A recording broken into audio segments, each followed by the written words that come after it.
Welcome back to the Castaway Consultants, where we teach future Survivor players how to play the game by criticizing current players, old players. I don't know what we're doing today because we got a special episode. Yes, we have another one. You guys enjoyed our Survivor 50 cast assessment and recast so much that we decided to do it again.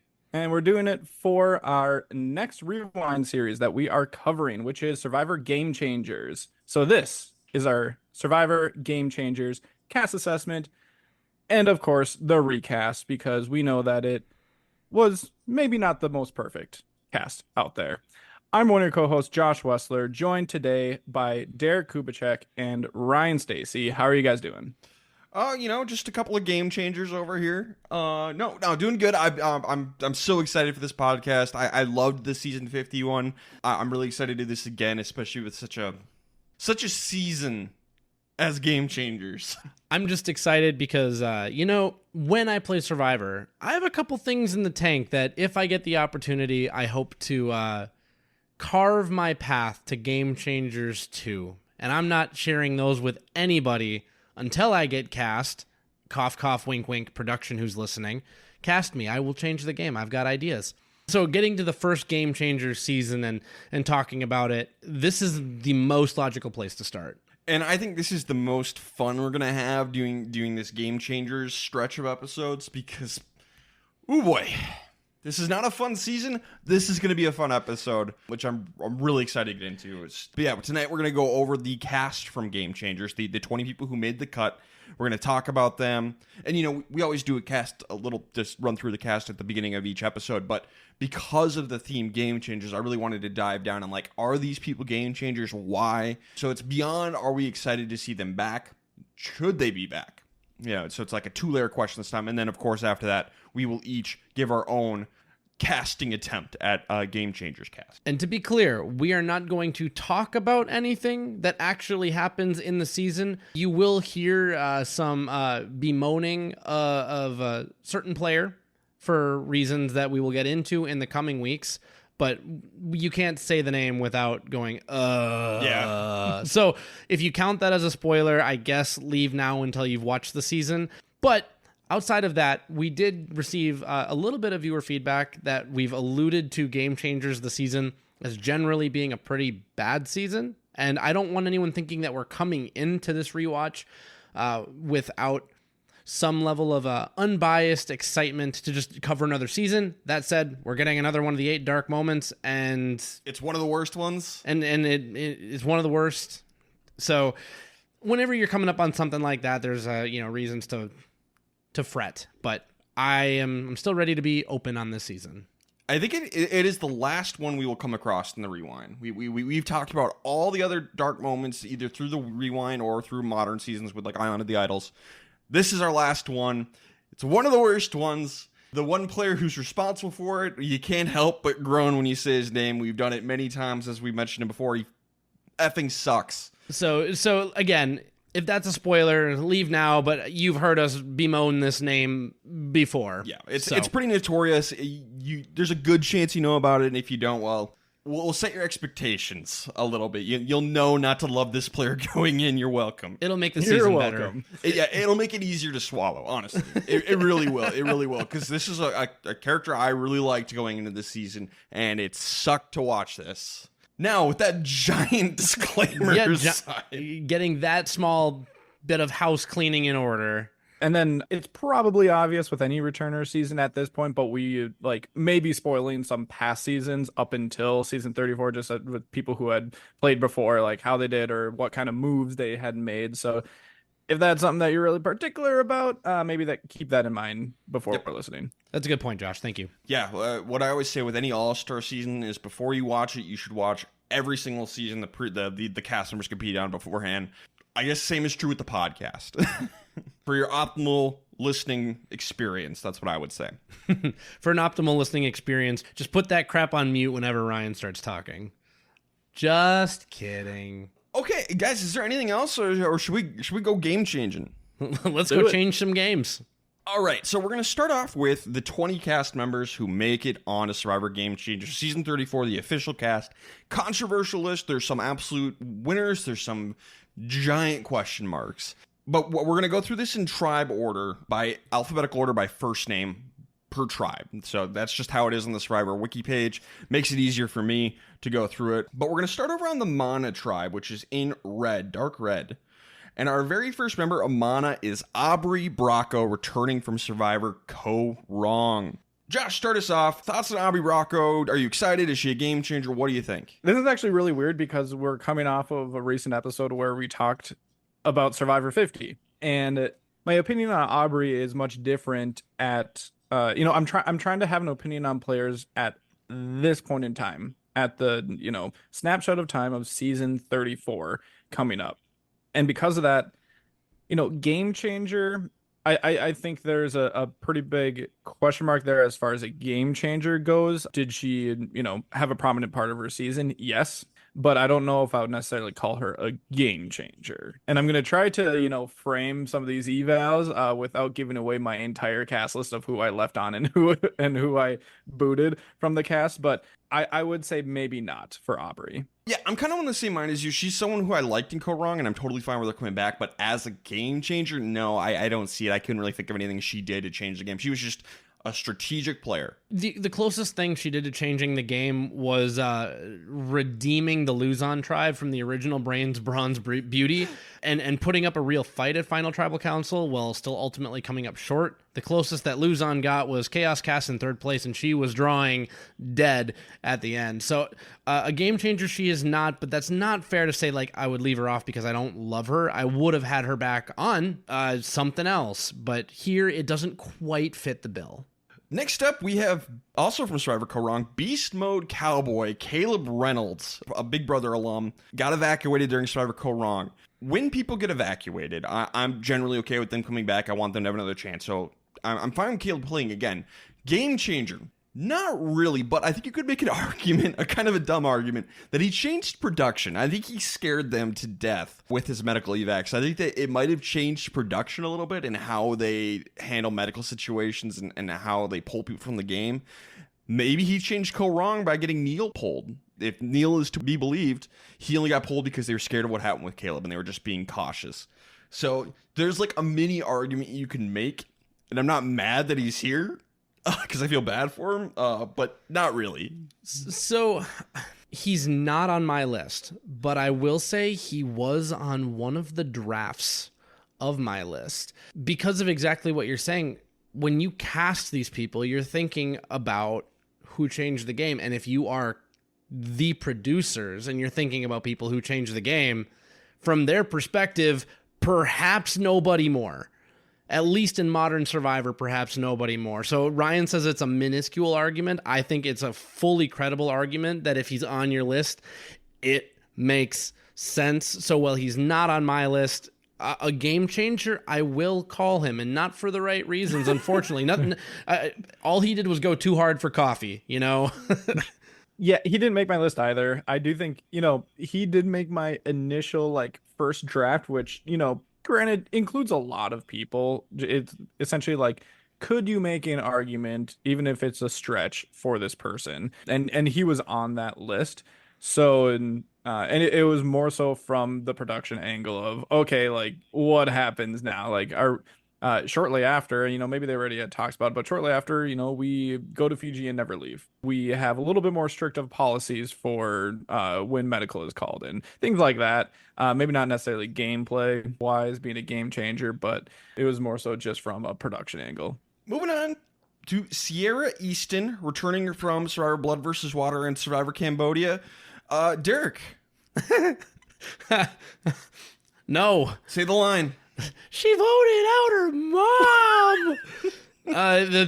It's not Sierra's fault, but she is the entire reason that we have a 1-star review on Apple Podcasts, and I'm a little bitter about it because I forgot who her mom was with respect to that season, because the first time I watched Blood versus Water, why would I have known her mom? But okay, let's stop for a second. I think that there is an argument for Sierra to be a game changer because there had not been a rock draw since season 4 of Survivor.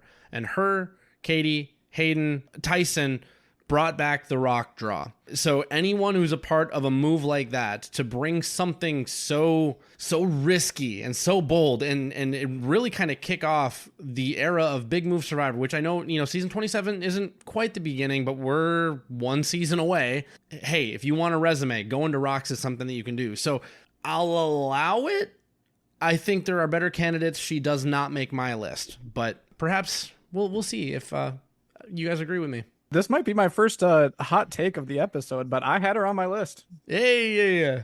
And I'm not a fan. I'm not a fan at first, but she made my list. One, just because it's funny, voting off your mom and having that just be so important, even though it was the right move.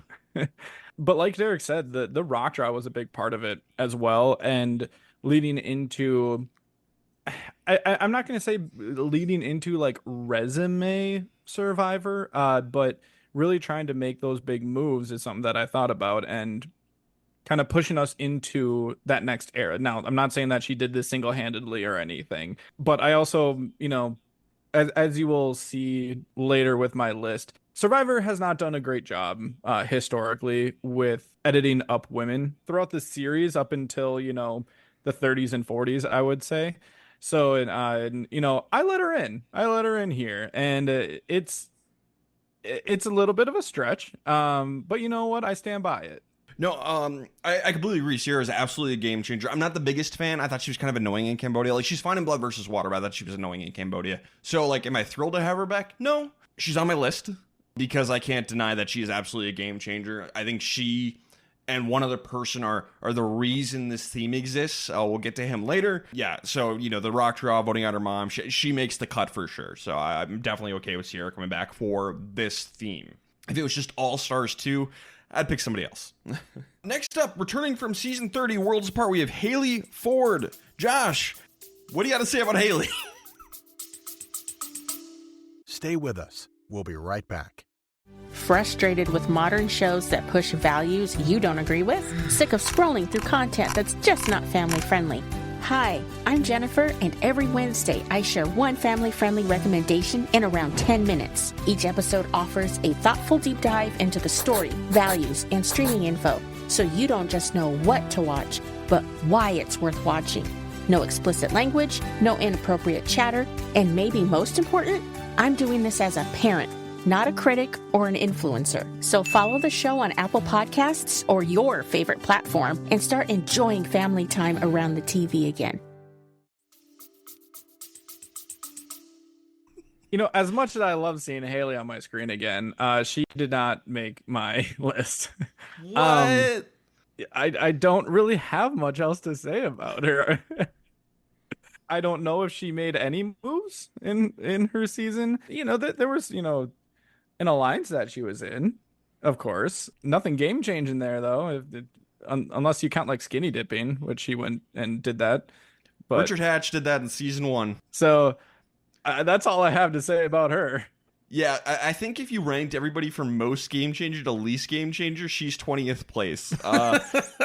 There's nothing she changed. I didn't want her back. She was fine on Worlds Apart, seemed perfectly pleasant. Never in a million years would I expect her to be on Game Changers. Would I want her to be on Game Changers? Never in a million years. I don't even want her to play again because I just don't care. So why? Absolutely not. She's not a game changer. No, she shouldn't be on the season. There wasn't enough in her season where I would be like super excited to see her back. I wouldn't be offended if she was back on like a different season, but this one doesn't make sense. I'd be a little offended. What was was there a reason that was given by Jeff or production or anything like that as far as like, oh, this person did this, and when she came up, it was just like, was there a move or anything of why? I don't think they did those types of interviews, probably for exactly that reason. Well, and maybe there'll be something in the cast reveal in the premiere that we'll watch tonight. It'll be like, Haley, she hung out with Jen and Joe on the No Collar tribe, but she's actually a lawyer. And they don't actually talk about how she changed the game. We'll see. Oh boy. Next up, we have returning from the Survivor of the Australian Outback and Cambodia, we have Jeff Varner. Blech. Yep. Blech. I know he was great in Australia. I know he was great in Cambodia. If you don't know what happens, bring your expectations as far down as they go. He is a monster. He is a horrible human being. But we don't know that yet. We don't know that yet, so we're gonna talk about this. Again, timeline. Yep, we're reversing back the clock. I was so hyped to have Varner back because he was so much fun in Cambodia. I don't know if he's necessarily a game changer. He was just one of the bigger strategists in season 2, and then he kind of adapted fairly well in Cambodia. So it was more of just like someone who from the old school who tried to adapt to the new school. You can make some kind of dumb argument. You can also make the argument that basically everybody on Australia was kind of a game changer because it was just so different from season 1. So you can kind of stretch it. I don't think there's anything specific that makes him a game changer, but I was super hyped to have him back at the time. Now he can rot for all I care. Yeah, did he get voted off on season 2 for chocolate and peanut butter? Well, he stepped down from the challenge to get chocolate and peanut butter and then got voted out that night. Yeah, so like there's the game-changing mistake that he made. It's more of like a Ghost Island thing almost, but game-changing mistake is if you sit out thinking that you're safe, you show that arrogance just to eat some food. This is showing future players, hey, if there's even a chance that you're in danger, you should probably compete. So, I mean, there's something there. I'll allow it. He's definitely more of a game changer than Haley. I think that's the lowest bar that's ever been set. I think more than Sierra as well, just for involvement with season 2 and then also stepping off for chocolate and peanut butter and getting voted out for it. But there's not a ton here. At this point in time, I'm not offended that he's back, but there are better fits. He's not on my list. And I wouldn't have put him on my list out of principle. I would have found somebody else. I'm not rewinding the clock that hard. That's fair. Scoopin's not on my list either, just so you guys know. But he changed the game. Don't get super close to the fire. Yeah, Jeff did not make my list. And, even if I didn't know anything about him now, he wouldn't have made my list anyways. At the time, was interested and excited to see him back. I can't pull out any specific moves that Jeff made that, wowed me or I thought it was, game changing, kind of like what you guys said. Next up, we have returning from Survivor Philippines and Caramoan, we have Malcolm Freeberg. Yeah, Malcolm is absolutely a game changer.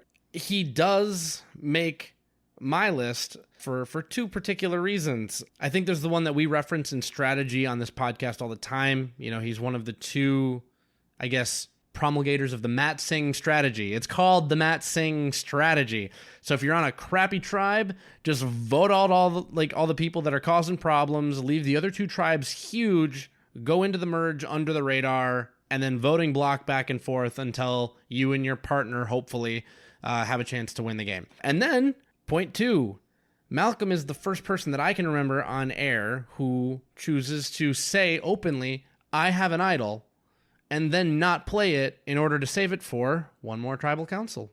So yes, Malcolm is absolutely a game changer. Okay. I did not think of that second part. I do think that Malcolm is a game changer for sure. I did not have him on my list though. I would have loved to put him on my list, but I just had too many other people that I wanted on it instead. So it's a good problem to have. And I'll get to it, but I went to a little bit of a different direction with it.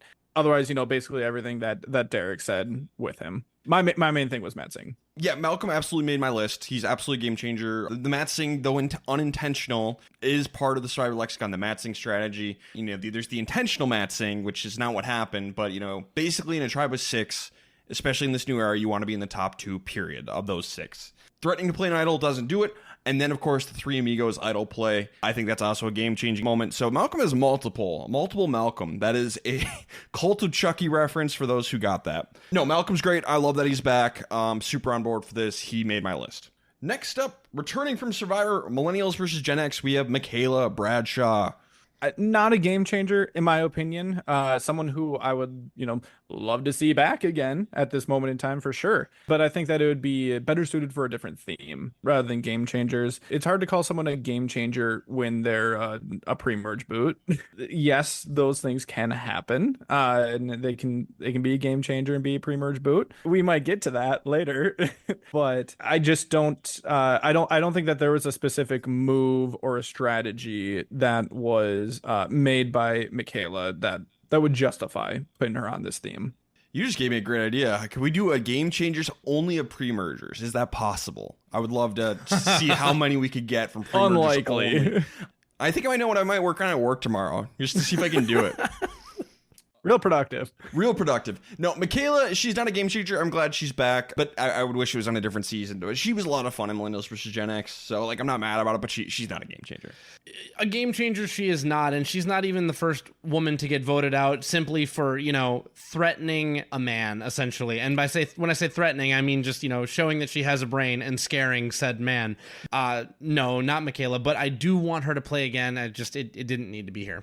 Next up, returning from Survivor Pearl Islands and Heroes vs. Villains, our only two-time winner to this point, Sandra Diaz Twine. She's absolutely game changer. Only person at this point to have won twice. She made my list. She did the frame job move on Krista, and whether intentional or not, she threw out the fish. Krista got blamed for it. She let it happen. She kind of coined the anybody but me strategy. So, of course, Sandra makes the list here. Yeah, everything Ryan said. Queen stays queen. Everything that you said as well. Like you said, two-time winner, anyone but me. It's one of the easiest ones in this list. She's on my list. Yep. She should be on everybody's list, yes. Probably. Yes, yep. If I didn't say it, she's on my list. On my list. Speaking of someone who should be on everybody's list. Next up, returning from Survivor, Cagayan, Tony Vlachos. All right, so... Ooh. Tony is not on my list. Ignore everything Derek says from now on. He is... I'll hear him out because Tony... I'll let Derek go. The reason I left Tony off is because Boston Rob already kind of won a season the way Tony did, which was go to the end with two people who are wildly less likable than you. The difference being he did it like an erratic photon bouncing around on the inside of a black hole, man. This is not gameplay on which to base things. He was the bomb to defuse that season, other than Jatia, that did not get defused, and he just exploded all the way to the end. He was not the first person to find a super idol, and he utilized the super idol in essentially the same way that Ewell did. So he is a game changer. No, we didn't. I'm happy he's here. He did not make my list, but he's absolutely a game changer and deserves a spot. Well, at least he said he's a game changer. He is. He 100% is. I just found 10 people that I put on ahead of him for game changer. That's insane. It is crime. Ryan's offended. I'm offended. I don't know if I would say I respect your opinion, but I understand your opinion. Tony made my list. He is a game changer. He's on my list. I don't think that you can say that him and Rob had similar enough games to, have Rob kind of overwrite Tony's game changer status to be on this cast. I think he played a different enough game. Like you said, did it in a crazy way. How many times now in, Modern Survivor do people say like, oh, like I would play like Tony, or that person is playing like Tony, instead of like, you still get Boss and Rob for sure, but you almost hear Tony a little bit more in a different context, in a different way. So I think you can definitely treat them differently. Tony, absolutely on my list, absolutely game changer. Yeah, Tony's 100% a game changer, perhaps more than anyone else. He's definitely up there in terms of if you ranked everybody from most to least, he's in the conversation for number one. He might not be, but he's in the conversation. No, he did not use the super idol the same way. He lied about its use and said it was good at the final four when the other idols were done at 5. He created the spy shack. He created the move where you get LJ to throw out a name and you immediately turn on a name. You just bait him into saying a name. No, Tony not being on your list is a crime against humanity. I'm calling the Geneva Convention. I'm pretty sure this was outlawed. Tony's absolutely game changer. He's on my list. And you forgot the part where he handed a dead clue. Yep. To someone on a different tribe and gets them voted out. Clearly, you're the one who forgot it, because I didn't forget it. I just had a certain process of trying to come up with game changers. So that was the only reason. Like, these are moves he did that no one else had done. But no one else has ever been able to like pull off those moves since. Like, did you change the game if you did a bunch of impossible things? I don't know. The answer is yes. The answer is yes. A fair argument. I do think that's a fair argument. Like how replicable is his moves, his strategy. You have to be a very special person to be able to pull something like that off. So I get it. I still disagree. Next up, the last member of Mana, returning from Survivor One World, Troyzan Robertson. No. I Honestly, I didn't even research like what his moves would have been. I don't really have much. I remember from One World just kind of being generally annoyed by him, and that's about it. So like, and maybe it was just One World in general that I kind of blocked most of that out. But no, I do not think that he's a game changer. Not in any sense of the word is he a game changer, and I didn't really want him back either. I'm not offended that he's back. He's a game changer in a sense that it's the only time in Survivor history where a season was filmed on one of the contestants' islands. it was Troyzan's island. This is my island. So obviously that's tongue in cheek. No, I'm not offended to see him come back, especially after this much time. But I mean, no, not here. He didn't get enough votes to make it in Cambodia. I don't know what that tells you. No, I know what that tells you. But neither did T-Bird, though. Not a good argument. You know what? That's fair. That's fair. Sometimes the fans get it wrong. They got it wrong with T-Bird. They got it right with Troyzan. I'll put it that way. Next up, we have Andrea Belke returning from Survivor Redemption Island and Kara Moen. Andrea made my list because one thing I was looking for with my list is people who had multiple game-changing moments. So if you had more than one, you were more likely to make my list. Andrea had the babysitting idol strategy. She basically invented that. It perfected it at the very least, where she babysat Malcolm and got him out of the game. That's really the first time that was ever done. Yep. It was kind of attempted before, but not very well with Russell. Andrea did it. She sat on Malcolm almost literally, and he couldn't get the idol. He was out of the game. So Andrea made my list almost on that alone. But she was also one of the first people to return from Redemption Island using that strategy. It didn't work for her. But, you know, I had 2 moments from Andrea, so I put her on my list. Post-Redemption Island, I wouldn't have wanted her back, but after Caramona, I did really enjoy her on Caramona, so I'm totally fine with her coming back. In fact, I want her. Like I said, she's on my list. She wasn't on my list. I'm happy to have her back. I think she is a game changer. I don't think she's the first one to babysit an idol hunter, but it was the first time that it really seemed to make the edit in a way that it affected the outcome. I don't know if there's a better way to put that, because sometimes there are tons of things that have happened in Survivor history that never make the cut. Yep. So if it makes the cut, as interpreters of the game or as viewers of it, and Ryan uses this rule a lot, we kind of have to assume that that's canon. Like, that is the best reason that that production could figure out that caused this certain action to happen. In this case, Malcolm did not find the idol when he was capable of doing so. So if she had that effect, yeah, she's a game changer in her own right. And I hadn't even considered like Redemption Island when I was looking at the names, but there's something there too. Yeah, she didn't make my list. I'm not opposed to seeing her back, much like Ryan, enjoyed her second time around a lot more after she, was able to play a little bit more. I do completely get the reason of babysitting the idol. Honestly, I just hadn't really thought about that when I was putting mine together. I don't think I would change anything though on my list. So I think I would keep her off of it. But she would probably be on my, first couple after that. And then one other aspect that for why I kind of lean towards her, the other thing I really like is game-changing strategies that I kind of love and adore and would want to attempt myself. And the babysitting idol strategy is one of my favorites. So that was another reason Andrea made my list, just because it's a move I love. So she makes the list over some possibly bigger names, but I really like her inclusion. Next up, returning from Survivor Blood versus Water, we have Brad Culpepper. Yeah, Brad's a game changer. Mm-hmm. Pre-merge game changer. We still talk about his strategy of burning clues in modern Survivor all the time. Now, if memory serves, Monica was the first one to do it, but the edit shows Brad saying, "Monica, burn that." And she burns it in front of everybody. Whether she was already going to do it or he just encouraged her, I'm going to take it as it was his idea and he let her know. But Monica is a part of this. If Monica was on Game Changers for this reason, I would also accept it. Yes, don't let production disadvantage you if you have the power to say, no, I don't even want to know what this is. You leave me alone. And in terms of, this isn't quite meta gameplay, but it's gaming production. It's one of the few times that we've really seen on television, I'm gaming against production right now. So of the game-changing moves that have happened thus far, this is one of the biggest in my opinion, and at least one of the most important to me. And that's always paying attention to production and throwing it back in their face when you can. Great example. He deserves to be here. He's on my list. Okay. Nah. You make a compelling argument, Derek. The best argument. Yes. The best Thank argument. you. Thank you. Game changer Brad Culpepper.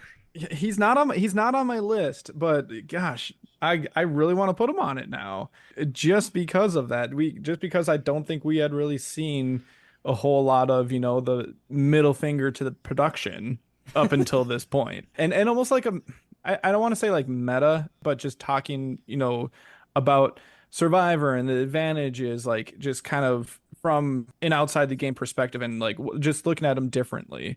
So I completely get that. Like, yes, he is a game changer. I'm gonna have to think about that. I might make an on the fly decision on whether or not I change up my list. I'm excited. Like I said, he's not on my list right now, but I'm gonna think about it here over the course of the episode. All right. Well, if you do put him on, I want to know who you cut. I'm just out of curiosity. Yeah. No, Brad is absolutely a game changer. 100% deserves to be here. I was bummed he didn't make it on a Cambodia, but that was, boy, oh boy, that was tough. Those are some tough cuts on Cambodia. He does not make my list, but he was on my short list, so it really came down to the wire. Basically, I had my people, the men I wanted, and I was just like, man, all of these people here deserve it. Can I cast all of them? No. And then after that, I went based off personality. It was a close call. He's an honorable mention runner-up. If one of these people gets a concussion and can't play, put Brad on. I'm bummed. I'm really bummed. I know Derek's upset. I'm offended. I'm sorry. I know. It's tough. There's more than 10 male game changers. I'll put it that way. Well, I understand that, but if you're going to get on my case for chopping Tony and Brad are not the same. You're right. Derek is saying it. Brad is more of a game changer than Tony. Yes. Oh my God. That's an absurd take. But well, not anymore. Like in modern Survivor, for reasons I won't get into. No, not in the modern history, but if you want to talk about things that are important for the average player to incorporate into their game and trying to win the game, Brad is way more important. Okay, that you may have a point.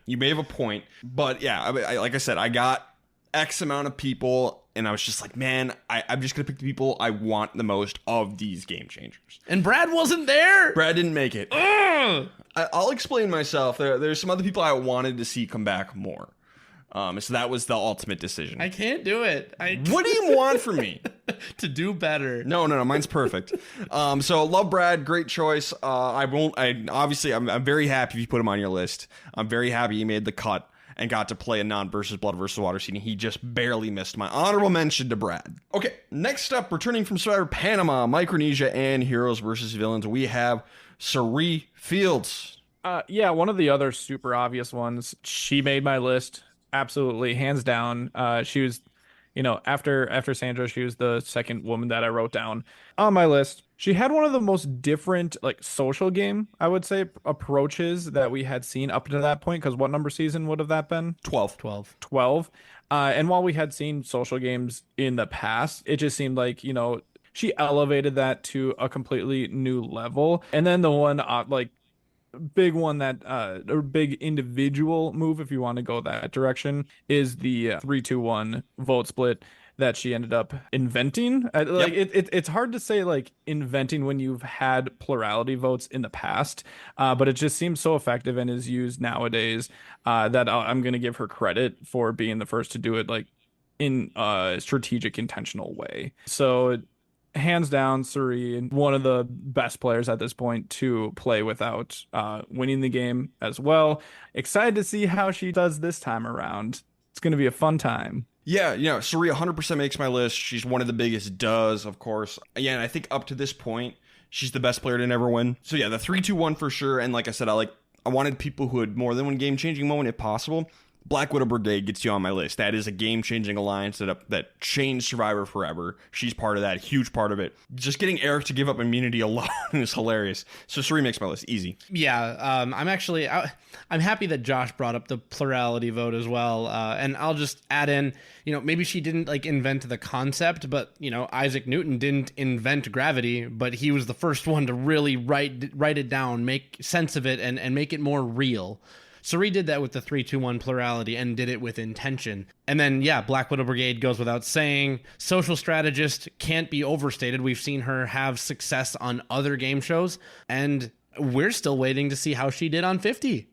Yep. She might have won. She might have won 50. At this point in time, maybe she's no longer one of the best to never win. That's we true. don't know. Survivor 50 has finished filming as of recording of this right now. Next up, returning from Survivor Co. Wrong, we have Debbie Warner. Rewind the clocks back to this time. I'm pumped to have Debbie back. She's not a game changer in any sense of the word, but she was super fun in her season. Nowadays, I don't want her back. She's nuts. But, you know, I wasn't mad at her back because just I enjoyed her so much in Co. Wrong, but she's not a game changer. I think she's the only person to play Survivor while holding 27 other jobs Oh my God. simultaneously on Troy Zan's island.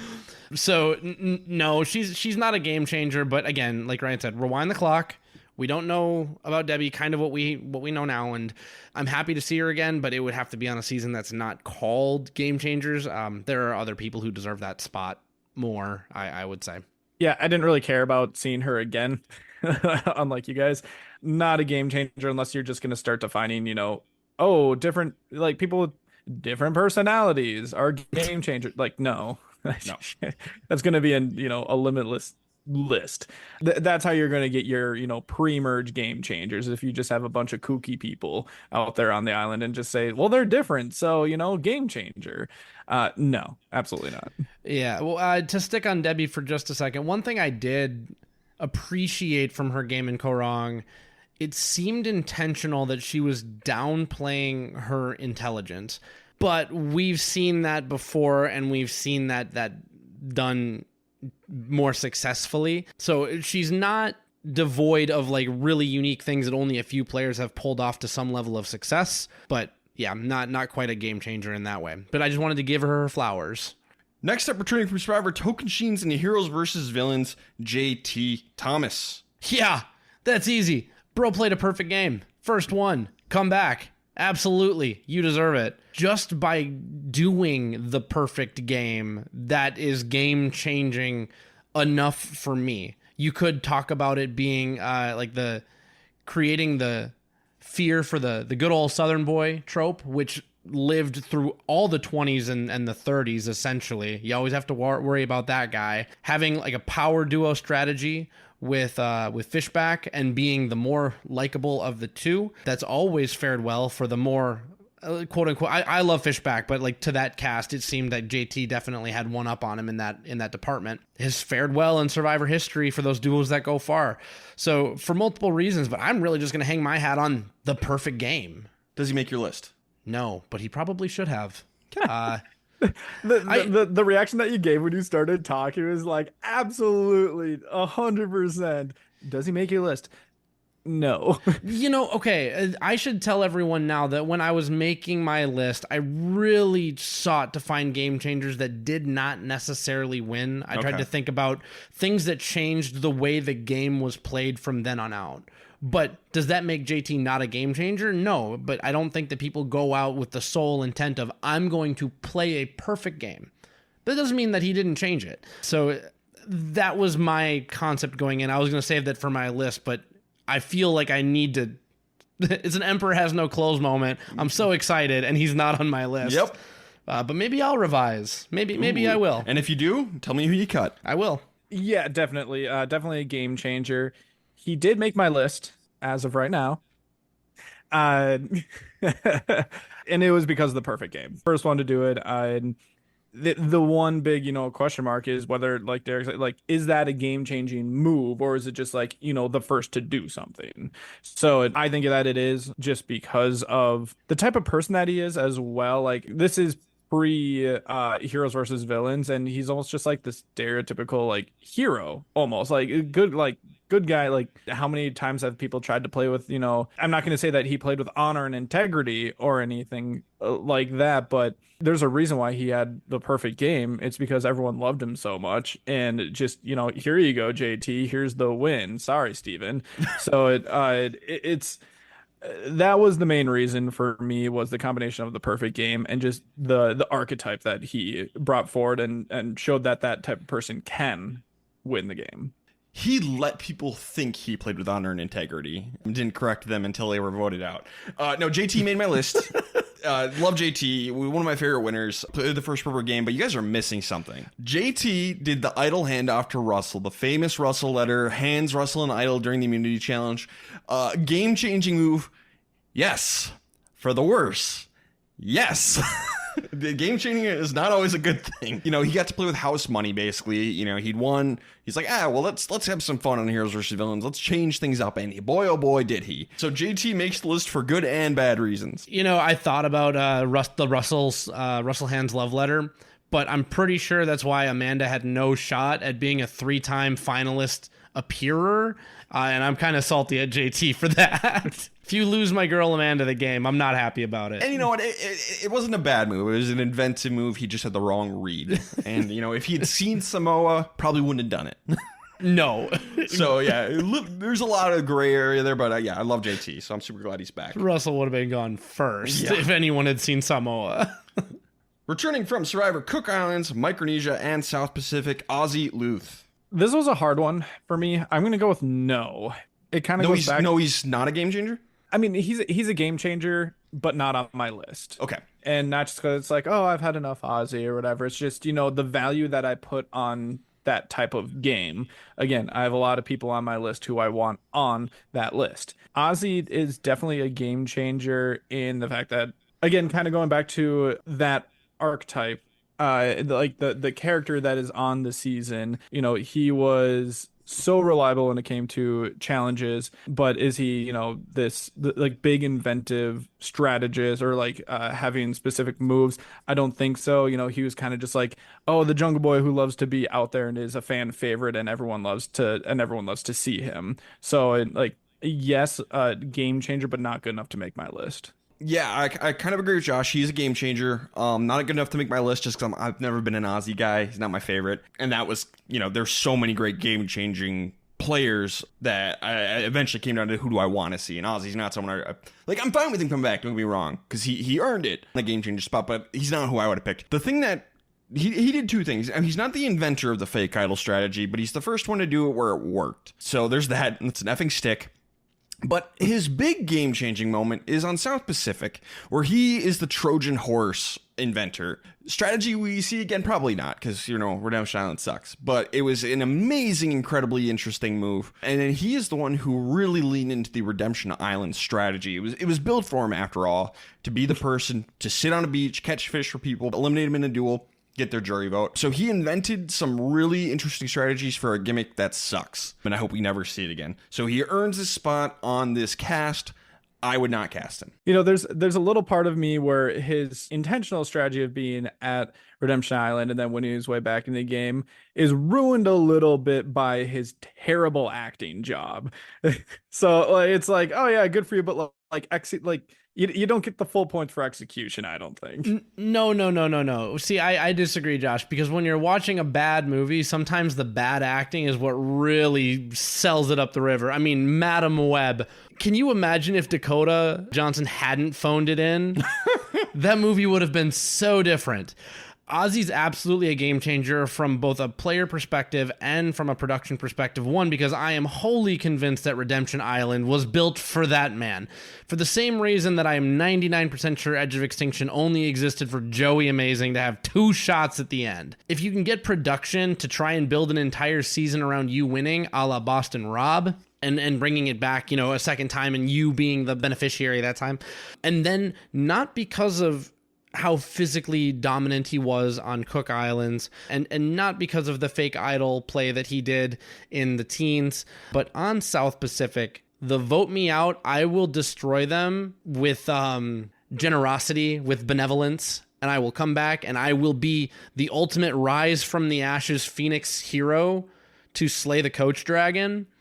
That is a game-changing move. Redemption Island's not my favorite, but like, my goodness, you have to wonder if that's why Redemption Island maybe never come back. Actually, it was Mike White, but you know, we'll just pretend that it was Ozzy. So yeah, game changer, not on my list though. I thought Redemption Island was created for Boston Rob. Why not both? Porque no los dos? Oh, fair. Returning from Survivor Cagayan, Sarah Lucina. If I had to rank everybody from game-changing number 1 to number 20, she's definitely 18 or 19. No, not a game changer. Was I excited to see her back? Not really. I was just like, oh, okay. She's here maybe to have some conflict with Tony? I don't know. Yeah. Yeah, she's a game changer. She is not.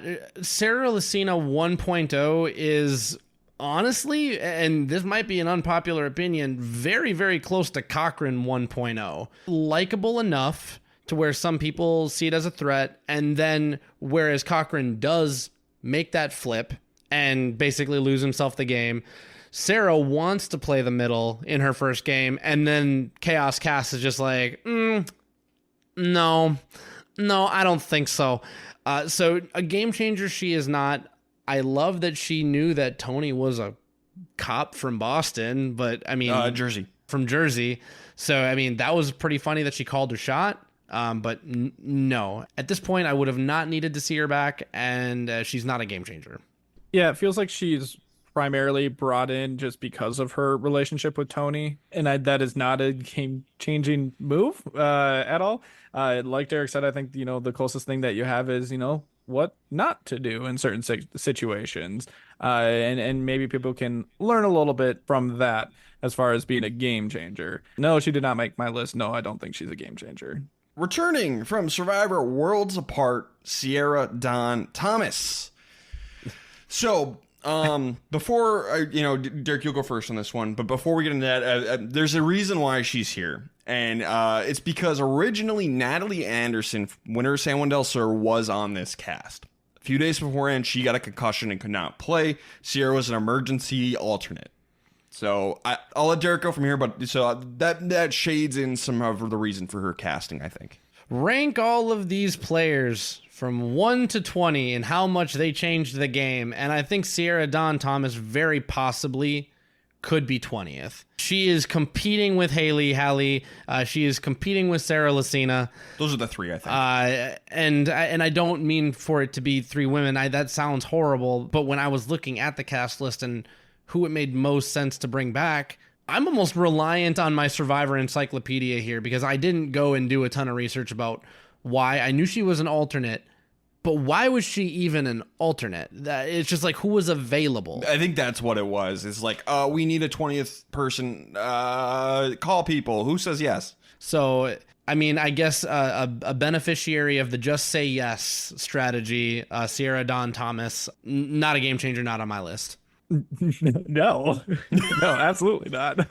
I have nothing to add because no, I do think that she's dead last on this list. Yeah, you could make an argument for other people, but I'm not going to because I think that she's last. Alternate or not, shouldn't matter. Yeah, if I ranked him, I'd put her probably at 19 just above Haley. She lasted longer. That's my only reasoning. I don't know. But maybe that's worse because she was longer in the game and did nothing. He had so much time to do something. So I don't know.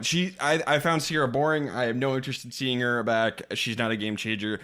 I get production ran into difficulties and they solved the problem. Was there anyone else you could get? I don't know. Maybe there wasn't. Maybe they called literally every other woman who's ever played Survivor. They all said no, maybe. I don't know.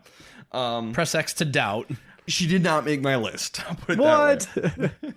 Returning from Survivor, Ko-Rong Tai Trang. Tai's an interesting one. I'll start by saying he did not make my list, but I could see, why they would call him a game changer. He approached the game in a very different way. Just his philosophy behind like how he wanted to play. He was very outright with looking for idols, maybe just because he got caught with it and wasn't really great with it. So he was put into bad situations. I don't know if you can call keeping chickens around being a game changing move, but I guess I'll toss that in there. Just overall was a very good social player in general, but game changer, I think that could be fairly loosely used for him, but no, not on my list. Yeah, he didn't make my list. The only thing I really see, because he's very unique, that's something. But the other thing he did was he let Scott go out of the game without playing the super idol on him.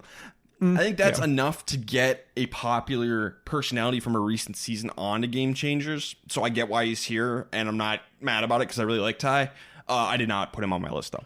He's not on my list, but he is a game changer in a sense that, again, you take this production twist and kind of give production the middle finger, but also it's the best way that could have ever been used for entertainment purposes, like taking out one of the season's biggest antagonists by not giving him the second half of the super idol. Heck with it, game changer. Bring him back. Still one of the most memorable moments in Survivor history for me is Ty not giving Scott that idol. So he's not on my list just because of how I took the direction of the theme. But yeah, he deserves to be here. Bring him back. And also, he kissed Caleb, and Caleb is back too. We need to have him on the same beach. And then finally, returning from Survivor Millennials versus Gen X, we have Zeke Smith. I don't know if Zeke is a game changer. The closest thing you could say is like he got people to go to rocks for him, but I don't know if that's game changing enough for me because Sierra and the Blood versus Water crew did that first. It was still impressive. So I don't think I would classify Zeke as a game changer. He's someone I like and would want to see back. I don't know if I need him here. I think there's other people from Millennials versus Gen X I would put on before him, but I feel like not all of them could go. Like, for example, Adam Klein not going. He's, his mom just died. So he's not going. David Wright, tiny guy. Don't know if he's got the ability to play back-to-back seasons. So, I wonder how many people from Millennials versus Gen X they asked. Was Zeke the first? I don't know. He did not make my list. I don't think he's a game changer. I'm glad he's back, but I wish it was a different season. I'm in the exact same camp. A game changer, I don't see it. I think of the players that would realistically come back, he has the most potential to use a new game mechanic to change the game. I think that Zeke is a willing participant to try and change the game if given another chance, but he did not accomplish something to earn the title of game changer on his first season. Entirely capable. I want Zeke to play again at this point. Not so much today anymore because Zeke has said that he does not want to play, and I want people who want to play. But if he changes his mind and he wants to come back, I will have him. Absolutely. So not for this season, but I do want him back. I think he is a little bit closer to it being a game changer. He did not make my list, but one of the things that I'll add on, it's not, an argument for him being a game changer necessarily, but he was one of the main people at Final Tribal Council. And I only remember this because we literally just covered this season. But he was really pushing forward, okay, what have you done to push Survivor forward and move it forward, advance it strategically, just kind of changing the game. So I do think that he plays in that mindset of wanting to do new things. And I think that really helps versus people who do things accidentally when it comes to being a game changer. So I can, respect him being on the season a little bit in that aspect. But again, he did not make my list. Okay, so that is our Motley Crew of 20. By my math, and your guys' is probably going to be slightly different, but I counted 12 out of the 20 are game changers. It's not great. We bump those numbers up. I got 12. Yeah, that's rough. That's 60% right there. That's a D-. Ugh. So we can do better, Survivor.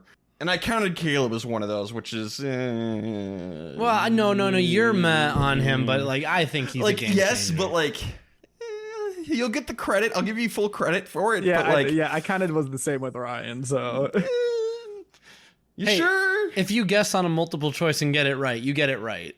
Sure.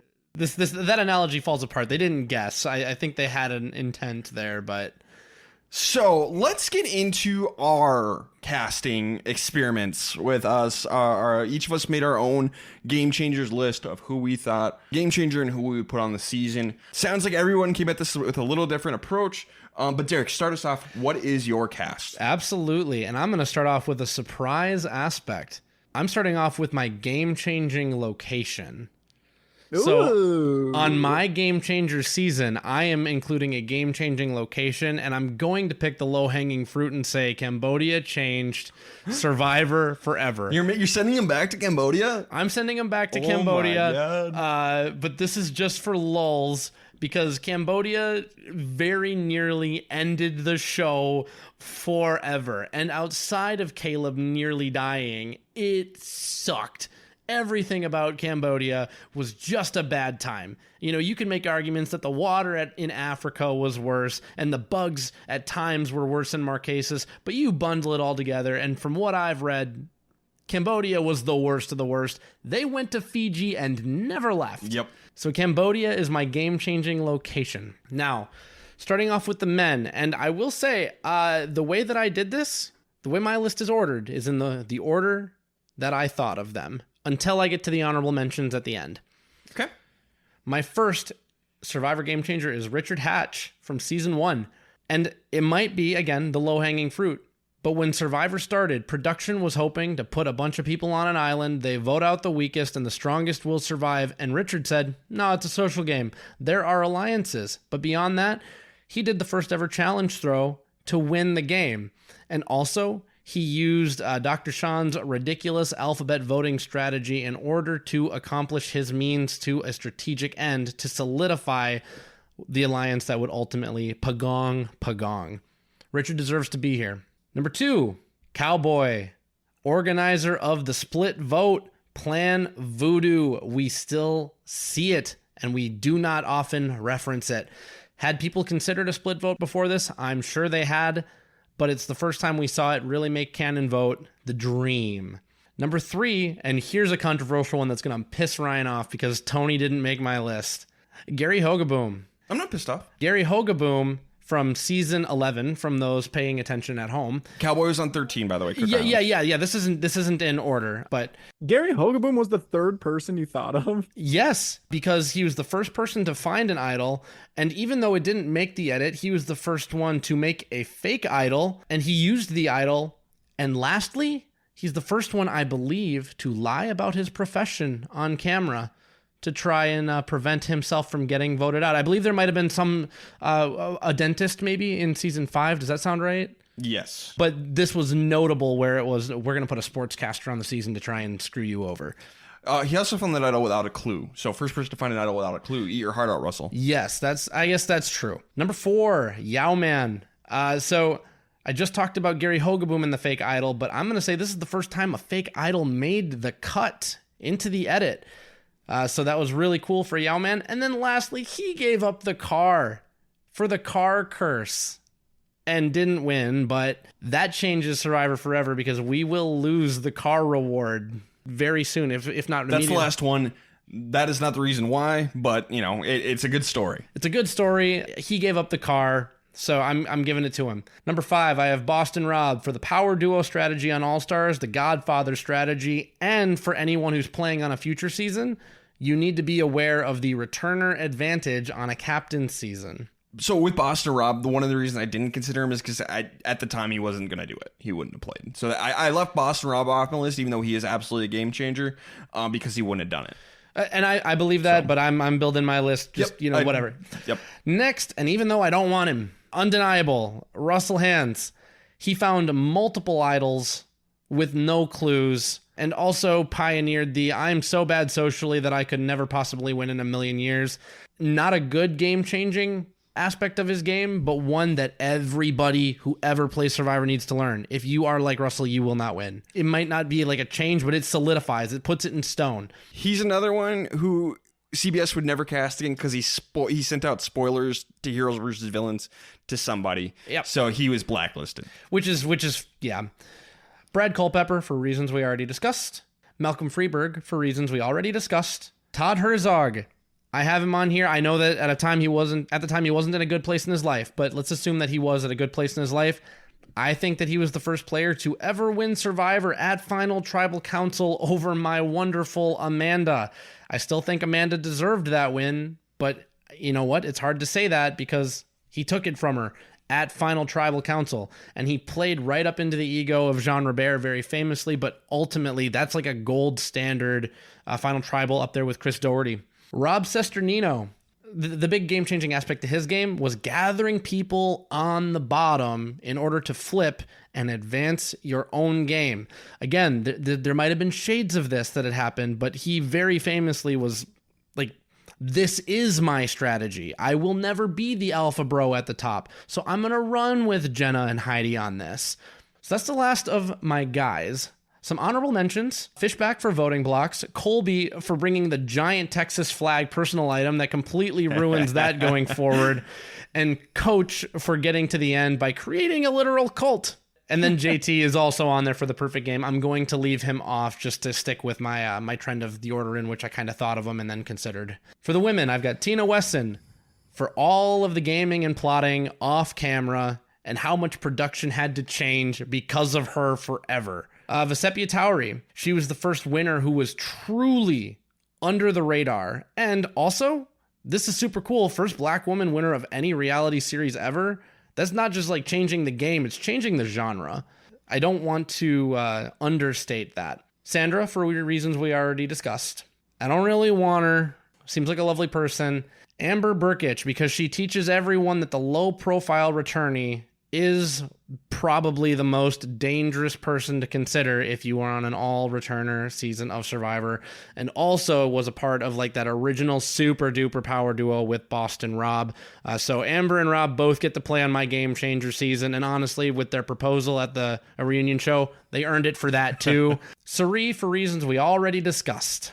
Natalie White, because she proved that if you are going to play down, we talked about playing down with Debbie, Natalie White did it best. She played that she wasn't capable, and though her game wasn't that flashy, she proved that you can win by just being the most likable person at the end. Parvati Shallow, she was the person to win on the first split season, returner, split newbie.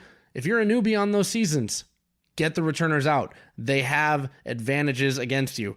She also played 2 idols at the same tribal council on people that were not her, and she was part of the Black Widow Brigade. There are plenty of reasons to bring Parvati onto this season.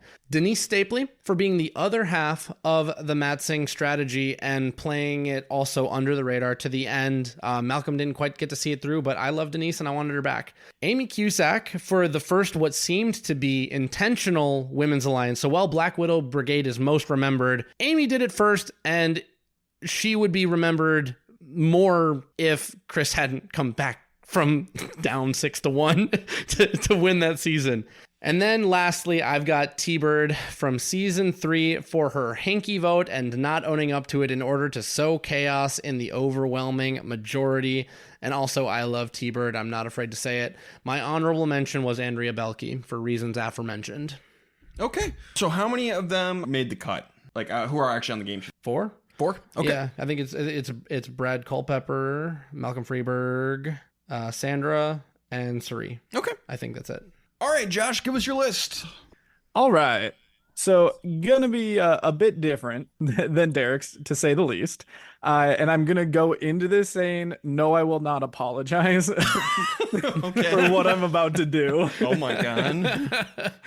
Sonia voted out first. The direction that I took this had a couple of motivations. A lot of it had to do with either people who had, really big game-changing moves, but also I did a lot of, first person to do X, even if it wasn't, a big game-changing thing, which I know I kind of used it as a disqualifier for other people that actually were cast, but, this is my cast. I can do what I want, so deal with it. All right, starting with the men. Like Derek, I tossed Richard on there. I don't care what Ryan says. He needs to be on this because if not for Richard, Survivor potentially could not exist. It's someone might have done the exact same thing that Richard did right away on season 2, probably is when it would have happened. But he didn't wait for season 2. He did it in season 1. For the ones that I repeat with Derek, I probably won't go into as much detail either. On the Amazon, I also had Rob Sesternino. I think, was this coined as a, what's it, like the pendulum strategy or something along those lines, about basically like swinging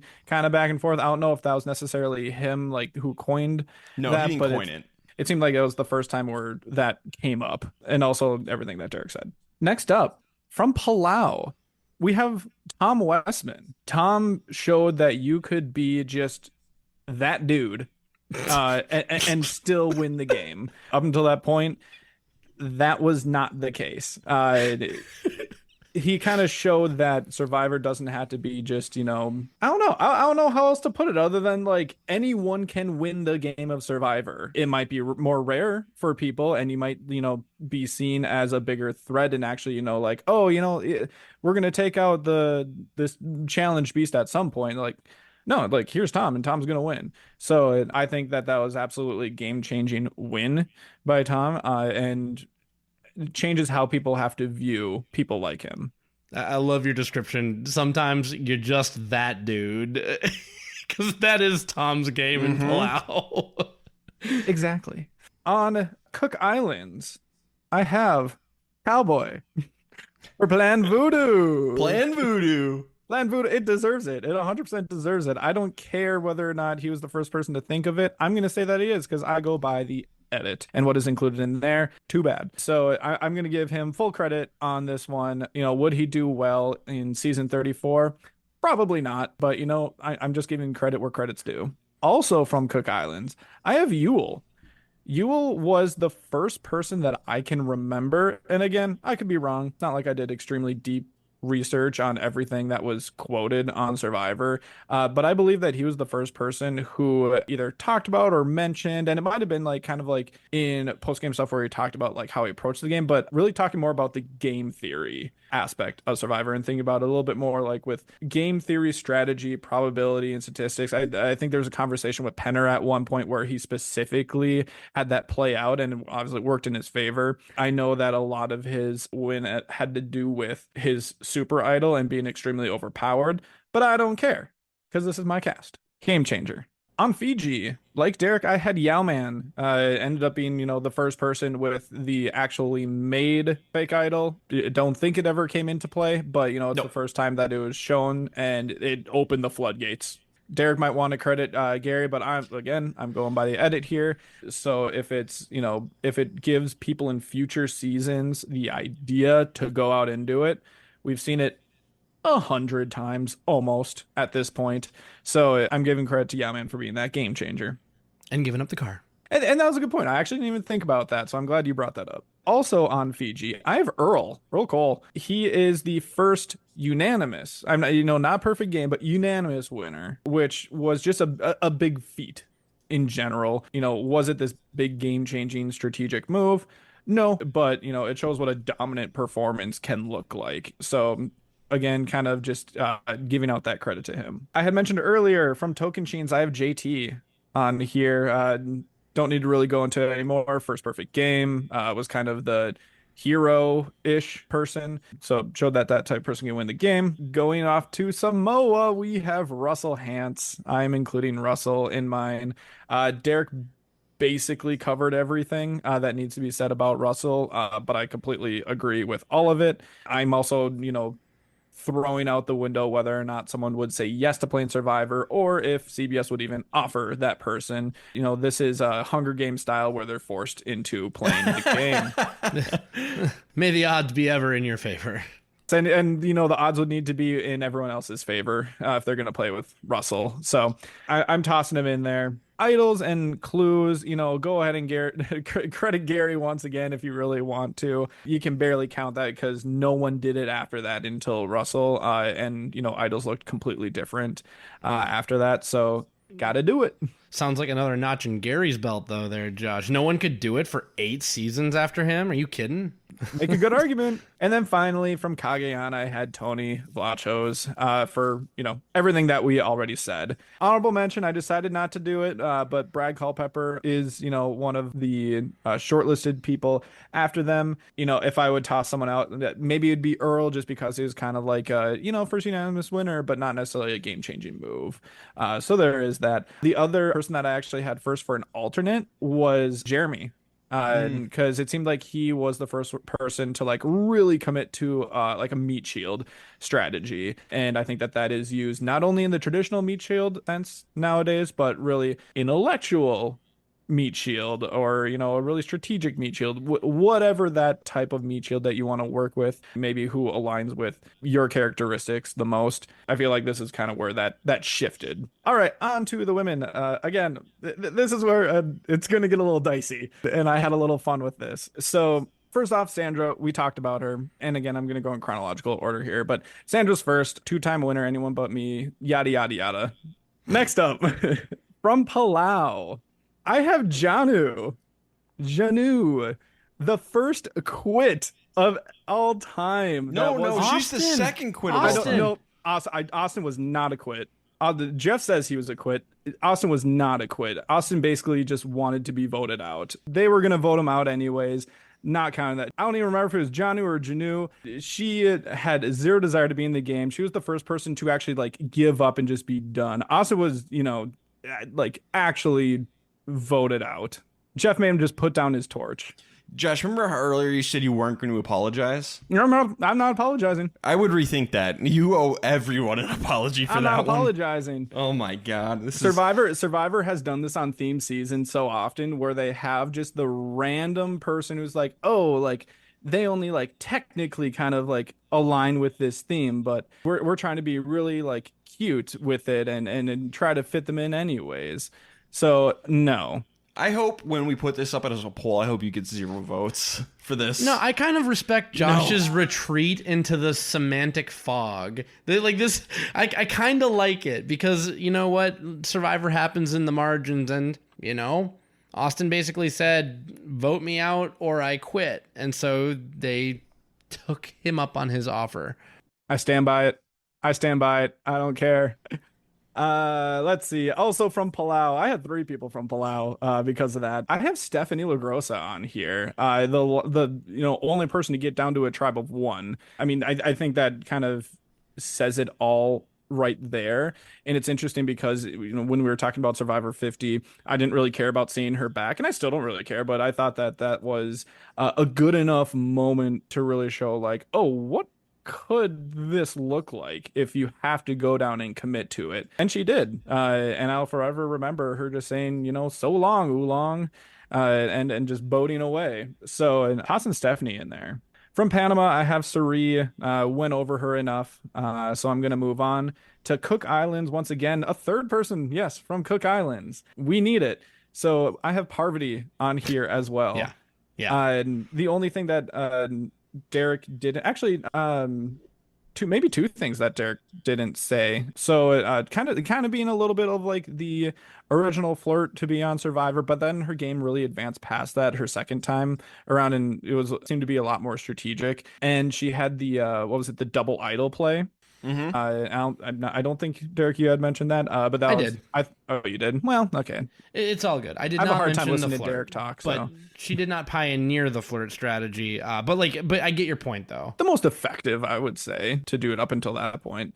Amber is the most effective to do up to that point. Yeah, she's still flirting with the guy. You know what? You're right. I take it back. She's not a game changer. Yeah, Parvati's off the season. Sierra Don Thomas is back in.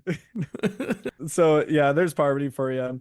On Fiji, I had 3 people on Fiji too. So as you can tell, I have a lot of old school people here. I like it. I have Stacy Kimball, and it's someone that we had brought up in the past, and it just randomly came to my mind as a potential one. She was the first one where I believe changed the how you can approach like ousting an idol, changing it from like, oh, like not necessarily like splitting the votes or anything like that, but like who is the least expected person that we would vote for in this situation. They're probably not going to have an idol, and that I know we had talked about it on the rewind before, but this has really changed throughout just kind of the history of Survivor. Of it almost goes in swings back and forth of like, oh, are they going to put it on the most likely? Are they going to put it on the least likely? Are they just going to split the votes between a couple different people? And as far as I know, this was the first time that strategy was used, and it was brought up by her. Correct. As far as I can tell. Respect the pick. That's a very Derek List one, and I'm upset that I didn't think of it. Good job. She was the last person that I added. Hey, love the pick. You would think that it was Janu, but it was not. Janu was first on the list. She was like halfway down. I'm going over to One World now. I'm going to toss Kim on there. That's a jump. Holy crap. You went from Fiji. Oh yeah, we're jumping. Wow, okay. I mean, I kind of did the same thing with the men, where I guess I jumped from Samoa to Cagayan. But I'm jumping all the way up to One World with Kim. One of the most flawless games, I would say, played by someone. I don't really have much to add other than that. Just one of the best winners that have been out there. And also, I didn't really have a whole lot. I shouldn't say I don't have a whole lot, because I have like 4 of them. But wanted some good representation as far as women winners as well. Speaking of Philippines, I have Denise as well, and this is kind of where I decided to leave Malcolm off because of Denise. I didn't need both of the Matt Singh duo on there. I think I just wanted to have one being represented on the season, so it was a good way for me to also eliminate Malcolm to be able to make room for other guys. I think Derek kind of nailed everything with Denise, though. Talked about Sierra, Blood vs. Water. Yeah, don't need to go into her anymore. And then I have from San Juan del Sur, Kelly Wentworth. Record-setting vote blockage. Does not count. I'm tossing her in there. I don't care. Also, I love Kelly. So, I'm not going to apologize for that one. Absolutely not. No, that's fine. That's not the one you should apologize for. But okay, so now with Josh, how many of your cast are actual game changers? So I had 2 guys and 3 women. So 5 out of 20.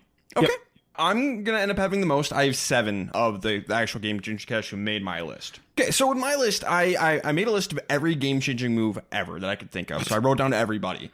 And then, just started eliminating people from there. Wait. Do you know how many people you had? No, I don't remember. Oh. But I could do it again, but I don't, that's a lot of work. But it was a decently long list, but I went through every player ever. And then from there, I tried to eliminate people from like groups. I didn't want too many people from like the same like season or the same move. Like I only wanted like one person from Black Widow Brigade, for example. So the most of connections is 2. I didn't want too much. I didn't go for 3 people from the same thing at all. And then from there, I got down and I had, obviously more than 10 people per gender. And then I just picked my favorites from there. So that was kind of my thought process. So yeah, some people got left on the list who deserve it. I just like other people more who were also game changers. So here's my list. I did all 20 in order. So starting off from season 2, the Australian Outback, we have Tina Wesson. Changed production forever by doing all of her scheming off screen. Don't need to go into any more of that. Returning from season 3, Teresa T-Bird Cooper for the Hinky Vote strategy. Also returning from season 3, I love a good challenge throw. We have Ethan Zahn, the inventor of the challenge throw, one of my all-time favorite strategies. There's no way in hell I was leaving him off. I almost did it, but I'm glad someone did. I'm glad he's got representation. Yep. Returning from season 4, Nalia Dennis, I wanted someone from the Coconut Chop upset. And I was between her and Sean. And ultimately, I went with Nalia because she was part of the rock draw. The first ever rock draw. Sean had been eliminated by that point, so that was my tiebreaker between those two. Returning from season 6, Rob Sesternino, one thing you guys didn't mention is he was the first person to come up with the shoot the middleman strategy. Christy Smith would not commit to his side. He's like, let's vote her out. So in addition to everything you guys said, I wanted to add that. Also returning from season 6, Jenna Maraska. She was part of the original group that created the hold hostage strategy. It was her, Heidi, and Dina who held Shauna hostage in the game. She wanted to go home. They needed her number. They held her hostage in the game. Make her quit. She also gave up immunity. The first person to do it. Gave it to Heidi to call Rob Sesternino's bluff because Rob said he wanted Jenna in the game and that he wanted to go to the end with her.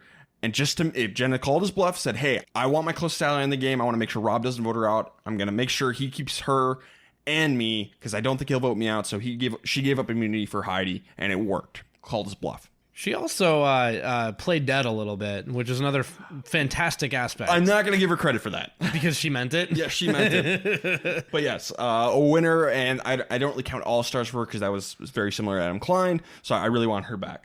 Hold them hostage. Returning for Star Pearl Island's Johnny Fairplay for the Grandma Lie. Absolutely iconic. Also returning from Survivor Pearl Island, Sandra Diaz-Twine. We talked about her at length. Returning from season 12, Panama, Sari Fields. Again, we talked about her. Returning from season 13 for Plan Voodoo Cowboy. 3 for 3. Absolutely game changer material. I love that for us. Gosh, this is like Sean Rector for our season 50 picks. Just like all of us like, no, this was easy. Yep. Cowboy should be here. Also returning from season 13, Jonathan Penner, because he was one of the 2 original mutineers. It's not something we've seen again, but it did teach a valuable lesson, and Penner's way better than Canis. Yeah, I thought about the mutiny quite a bit, but I was like, I don't know. I don't know if it wants representation. I'm glad that you've got Penner on there. Returning from season 14, Fiji, Stacey Kimball. Wow. I was so shocked you said Stacey. You almost knocked me out of my chair because I'm like, this is going to be my most controversial pick. Stacey, no, she absolutely came up with the strategy to shoot the middle. Who has the idol, Alex or Mookie? Who cares? It's Oda Gardo. Boom. Boom. Perfect strategy. And the horsemen are dead. And that killed the horsemen. Fiji was the first season with the regular hidden immunity idol, so I think it's key. That's why I have a second person from Fiji. Yao Man Chen, you guys mentioned a lot, but the other thing that we haven't mentioned about Yao Man so far, he's the first person to correctly play the idol. He plays the idol, knocks out Stacy. So the first idol play that worked is Yao Man. Returning from Token Sheen's JT, we talked about him. Returning from Redemption Island, Andrea Belke, we talked about her. Returning from Philippines, Malcolm Freeberg, talked about him. Returning from Blood vs. Water, Sierra Easton, talked about her. Returning from Cagayan, Tony Vlachos, talked about him. The last 2, we have not talked about yet. Returning from San Juan del Sur, Natalie Anderson. I know she was going to be on this cast. I'm going to assume in this world she did not get a concussion. But the thing I want her for is she accidentally voted for the wrong person and knocked Alec out of the game, which was entirely intentional. It had been something I had thought of before. Like, what if you like pretended to vote for the wrong person to suit your own gains? Then Natalie did it. And I was like, it happened. It finally happened. So Natalie makes the cut for me. Finally, returning from season 30, Worlds Apart, Sierra Don Thomas. I'm just kidding. Mike Holloway. For his game-changing move at the auction, for better or for worse. And then he took Malcolm's Three Amigos idol play and improved it, and didn't end up playing any idols when he called the bluff to say he was going to play one for Shireen. It caused chaos. He didn't lose his idol. He improved, maybe perfected Malcolm's original attempt at this kind of strategy. So that is my cast of 20. Much less controversial than Joss's. I'm so happy to be in the middle. And I don't even know that I had any controversial picks on mine. You left Tony off your list, which is insane. Insane to you, yes. Yes. Okay, so those are a list of 20. And honestly, not a whole lot of overlap either. There was a few, but not a ton. A couple of fun ones. I can't believe you picked Stacy. I'm so proud of you. That was a great pick. I really thought I was going to be alone on that one. Thank you. Good for you. It doesn't make up for your Janu pick at all. I knew that was going to be controversial, and I'm going to stand by because I don't care. I'm here to have fun. Horrible pick. Penny gained, dollar spent kind of thing. Yeah. Still more of a game changer than Sierra Don Thomas. Technically correct. Technically correct. Look, if we're going to rank every player from game changer to not game changer, Janu's not last. And then I wanted to address, because you both had Richard Hatch, and I intentionally stayed away from Borneo because in my mind, and you guys can have a different opinion on this, that's fine. I rolled my eyes a lot, but it's fine. For me, Borneo is the game. Now we change it. But your perspective makes sense, but I intentionally did not pick anyone from Borneo for that reason. And it doesn't make sense to me. And that's why I didn't really have anyone else who were like in the early seasons. Like I really wanted to, like, I was really close to putting Tina in there. I was close to putting Ethan in there, but I just didn't because I'm like, there's just so many people who could like qualify for this. So I'm like, I'm just gonna go with Richard. You know, he kind of set a lot of this in motion, and then I'm gonna jump ahead, and I think Rob maybe was my next one after that. And then because I didn't go with Borneo, I'm like, I have to have someone from Australia because that season is a game changer. So Tina, the biggest game changer on season 2. So that was just kind of my thought process. We're gonna do another poll. And we're going to put our 3 lists up and vote on which one of these 3 seasons do you want to see the most? Which one do you think is the best Game Changers cast? I'm very curious to see. Are we voting based off of who thinks that we were the most accurate with Game Changers, or which one is your favorite one? I would say vote for the one that you want to see. Yep. Which of these would you want to see the most? Yep. With the arguments we've presented for why these people are Game Changers, which season do you think is the one you would want to watch? Cool. I think no matter what, all 3 of our seasons are better than the real Game Changers. Because, like I said, this is not a great season. So, guys, this was great. This was fun. We got some good stuff here tonight. Social media. Yeah, you can go ahead and vote on this. It's going to be going out on, anywhere that we post, which is at Castaway Pod. And since I'll probably put an image together for this, so I'm not sure if we'll be able to do a poll. So if you need to vote just kind of with your comments, go ahead and do that. If there is a poll, awesome. Go ahead and vote that way. And then I will make sure that it's kind of just posted across everything so that people are able to find that and also watch our videos on YouTube, TikTok, Facebook, which is Castaway Consultants. And then we do have a website as well, which is thecastawayconsultants.com. And if anyone wants to go out to Apple Podcasts and offset that ridiculous 1-star review we got for spoiling the "she voted out her mom," please do so. I would be so appreciative because that 1-star review, it makes me laugh, but it also makes me roll my eyes. All right. Anything else, guys? No, I don't think so. And then, after this, expect kind of just like regular scheduled programming with the pre-merge and the post-merge and, the next handful of weeks after this. Yep, that's correct. We're going to go watch the Game Changers premiere as soon as we're done recording here. All right. This has been the Castaway Consultants. Got nothing else for you. Good night.